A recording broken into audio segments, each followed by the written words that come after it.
BJP કેન્દ્રીય ચૂંટણી સમિતિની આજે બેઠક। બિહાર ચૂંટણીમાં ઉમેદવારોના નામ પર લાગશે મહોર, તો ઇન્ડી ગઠબંધન હજુ પણ બેઠકોની વહેંચણી પર અટવાયેલું।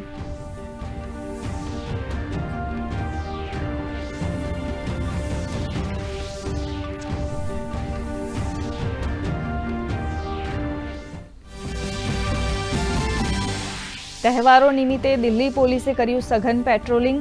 પોલીસ કમિશનર સતીશ ગોલેચાએ કરી પેટ્રોલિંગ અભિયાનની સમીક્ષા।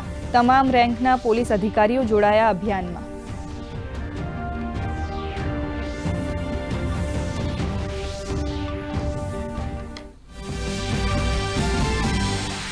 કેનેડાના વિદેશ મંત્રી અનિતા આનંદ આજથી ભારતના પ્રવાસે।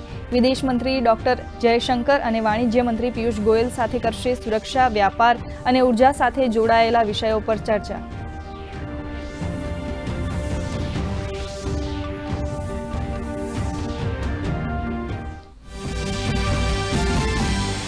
મુખ્યમંત્રી ભૂપેન્દ્ર પટેલ આજે મહુડીના ઘંટાકર્ણ મહાવીરના દર્શન બાદ આપશે વિકાસની ભેટ, તો વિજાપુરમાં રજત જયંતિ મહોત્સવ અને એપીએમસી મેદાનમાં આજની ઘડી તે રળિયામણી કાર્યક્રમમાં થશે સહભાગી।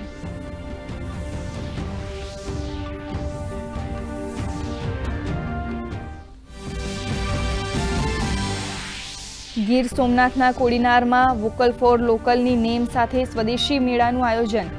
દિવ્યાંગ બાળકોએ દીવડા વહેંચી આપ્યો આત્મનિર્ભરતાનો સંદેશ। એક દિવસીય સ્ટોલમાં લોકોએ દીવડા ખરીદી બાળકોને આપ્યું પ્રોત્સાહન।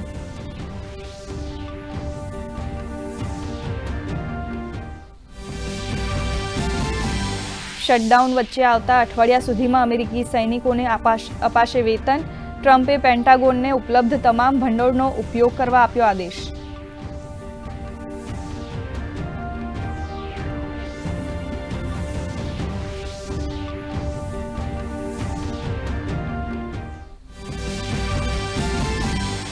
દિલ્હી ટેસ્ટનો આજે ત્રીજો દિવસ। ભારત 378 રનથી આગળ। વેસ્ટ ઇન્ડિઝે 4 વિકેટ ગુમાવીને બનાવ્યા 140 રન।